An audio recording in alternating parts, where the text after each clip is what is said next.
নেই কোনো প্রভু আল্লাহ ছাড়া, নেই কোনো রহমান আল্লাহ ছাড়া।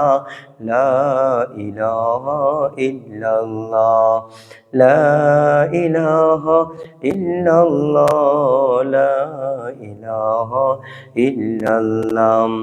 নেই কোনো খালিক আল্লাহ ছাড়া, লা ইলাহা ইল্লাল্লাহ।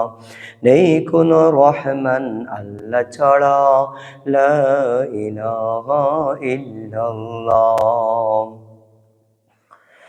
মোহতরম হাজরিন, আল্লাহ পাক রব্বুল আলামিন আপনাকে আমাদেরকে আল্লাহ তাআলার ঘরের মধ্যে আসা বসার মহান আল্লাহ তাআলা তৌফিক দান করেছেন। সেই মহান আল্লাহ তাআলার শুকর গুজার আরজ করছি আলহামদুলিল্লাহ। জুড়ে সুরে বলুন আলহামদুলিল্লাহ। প্রিয় ভাইয়েরা আমার, এই ফিতনার জামানার মধ্যে আল্লাহ তাআলা আপনাকে আমাদেরকে এই আল্লাহ তাআলার ঘরের মধ্যে সুষ্ঠুভাবে আসার তৌফিক দান করেছেন।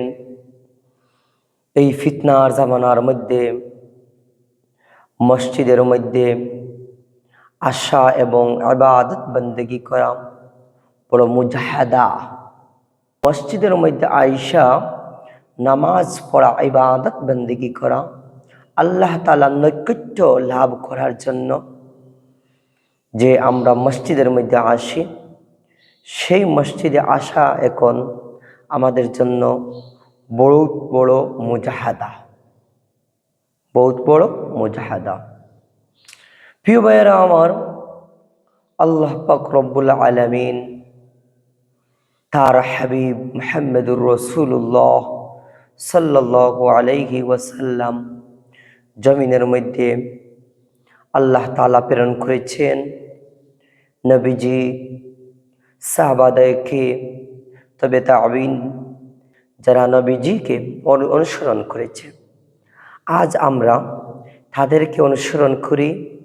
নবীজির সুন্নতগুলা মানতে গিয়ে আমরা সাহাবাদেরকে অনুসরণ করি।